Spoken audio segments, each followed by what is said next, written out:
Hello, it's Thomas and I'm here on the Nutmeg on a lovely evening in England. It's trying very hard to be spring and semi-succeeding. And when I did the vlog for the Americana EP, I said that for Oceanea I was going to actually field questions from the audience, and so that's what I've been doing. So I've been collecting emails and I'm going to try and answer questions as best I can. So this was from Christopher Libertino, who says, did you ever consider the issues and complexities of playing a piece live when you sit down to write and record? Well, I'm sort of bad like that actually, because I very often don't make it a priority to think about how I'm going to play a piece live when I record it for an album.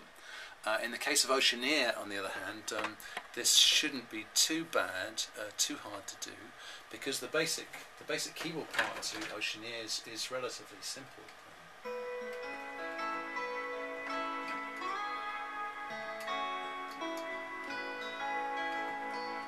Just play that. The crocuses are still in bloom. It would sound nice just like that, you know, just sort of stripped down. And in fact, a lot of the songs that I do, you know, you could actually play just with piano and voice. I mean, that would sound fine on piano and voice. The focus for me really on this album has been to write songs that work just for piano and voice, that you could really communicate that way, versus the old days when it was more about the intricacies of all the synth parts and the production. That's really not a priority for me anymore. Life is too short. Alright, so moving on. He then said, can you speak to the gender shift in the vocals of Oceanea?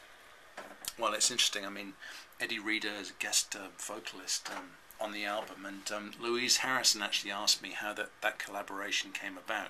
I've worked with Eddie before. She was on the song Cruel, and I mixed a song for her called What You Do With What You've Got back in the day, and she's appeared at a TED conference for which I'm the music director. So we've worked together quite a lot over the years, but what people don't probably know was that I actually auditioned Eddie to be in my backing band when I went on the Flat Earth tour in about 1982-83. And she didn't pass the audition, which is a bit embarrassing really. She says that she stayed up for hours at night in her flat in Glasgow practicing the high part on the end of Hyperactive, annoying her neighbours, and it was a little bit high for her to reach, and so she failed the audition. And she never ceases to tease me about this these days. Whenever she comes on stage with me, she loves to tell that story in a best Glaswegian drawl.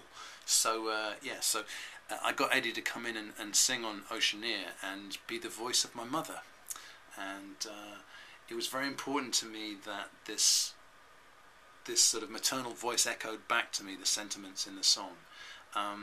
Living here in East Anglia, my mum's spirit, if you like, is very strong with me.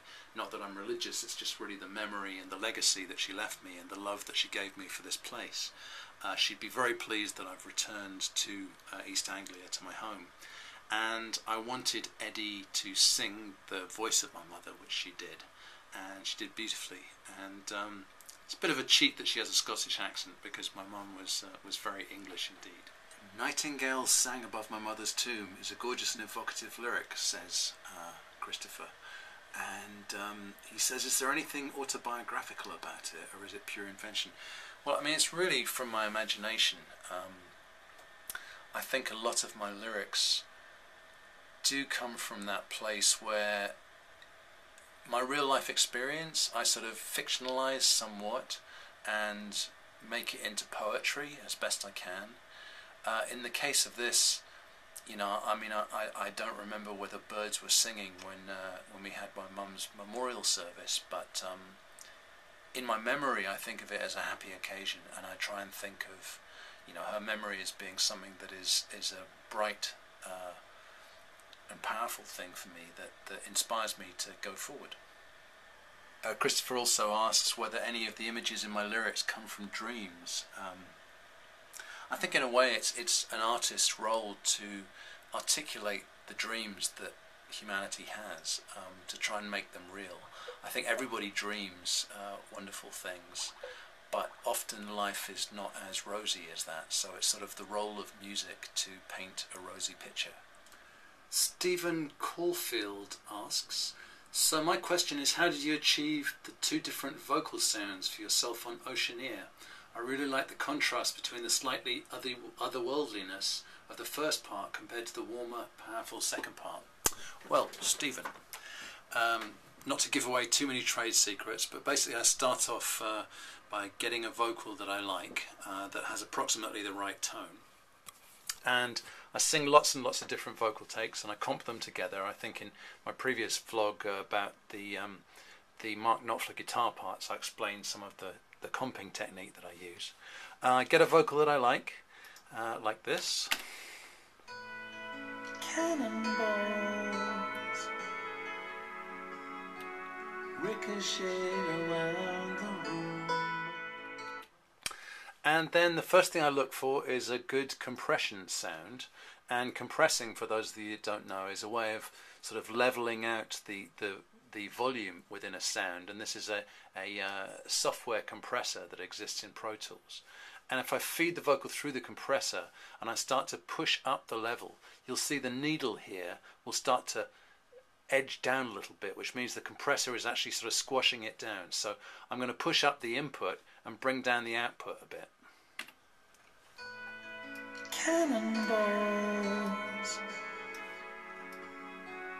ricochet around the room. I hurry home to lick my wounds. Okay, so now that's starting to squash it down. The next thing I'm going to look for is a bit of EQ, a bit of really extreme EQ on it. So I'm going to look for a middle frequency, and I'm going to focus on that middle frequency while cutting out the high frequencies and the low frequencies. So let me show you how that works. So here's the basic sound, and I'm going to EQ it as I go. Cannonballs. I'm going to cut out the high frequencies. Ricochet around the room. I'm going to cut out the low frequencies. I hurry home to lick my wounds. I stumble home to Oceanea.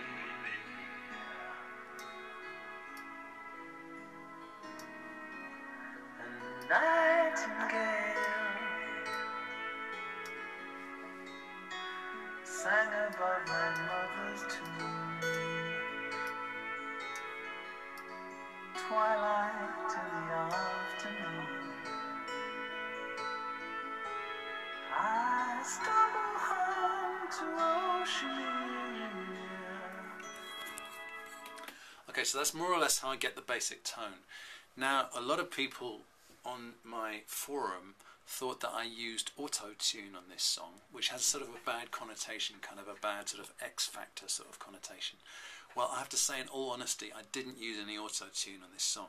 However, I do something that mere mortal vocalists like myself have to do, and that is I do go in and retune some individual syllables. So just taking this vocal here, if I find something that I don't like let me find something here. I stumble home to Oceanea. Okay, so the very end of that low part there is really, quite at the low extreme end of my range. So I might focus in on that low note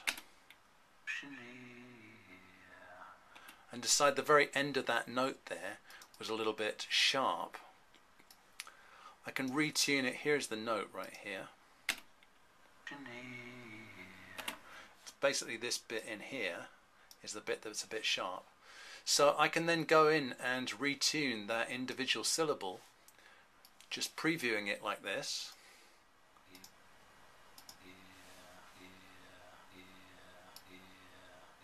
And tuning it flat.